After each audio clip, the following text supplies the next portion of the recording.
one of the most amazing people in the world. She handed me a poem like 3 years ago. And she's like, here, I wrote this. And it was incredible. I didn't know my mom was a poet. So I wrote this for her. When I was 21, I was sitting across from this girl who looked exactly like someone who craved the kind of cigars that you never forgot the stories to. You know, those people who studied psychology or social science and who used their knowledge to their advantage. Or those people who scientifically judge strangers by their behavior. She was one of those people, but she didn't know that I knew. She handed me a coffee sleeve and said, hey, you look like an artistic girl, will you draw me a star? I gave it back to her with a snowflake, a raindrop, and my mother's name. She told me she wanted a star. And I said to her, snowflakes, my mother's heart, raindrops and stars were one and the same. But in the time it takes you to appreciate their beauty, they will have been long gone. She smiled out of embarrassment. So I drew 3 different stars and said, here, take your pick. You're lucky I could be who you want me to be. She smiled out of embarrassment, so I drew 3 different... She said to me that she wanted to be the kind of person that would tell her a story that'll change her life. I could tell her how since the age of 5, I knew how my mom took her morning coffee.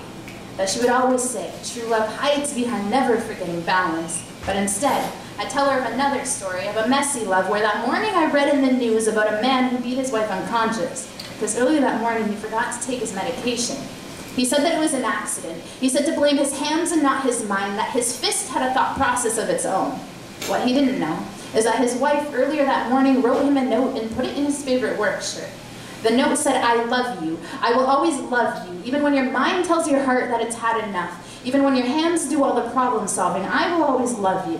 Even after 10 years, when you forget how I take my morning coffee, because that morning you just weren't yourself, I will always love you. Even when you tell me you can't do this anymore, that you've had enough of this kind of love, I will always love you. You are strong.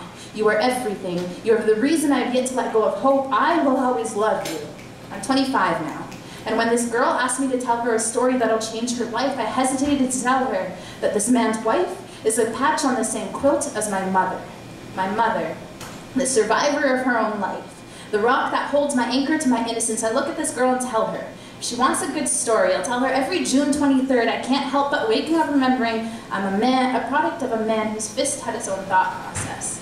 And a mother who somehow found strength enough in the black and blue to not lose hope, but to pack up her life with a 5-year-old daughter and a 2-year-old son and leave.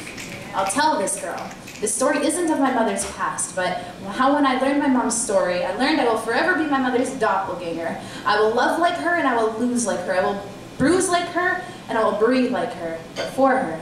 I will be baby-fed confidence and love, and I will be spoon-fed tears and fears and everything real. I will trace hearts around her blacks and blues. I learned early on I cannot stop a patch quilt science. That I alone cannot push close the circle that some almighty has asked my family to be. That I will let something in my bloodstream lead me to believe I'm worth less than a smack to anyone.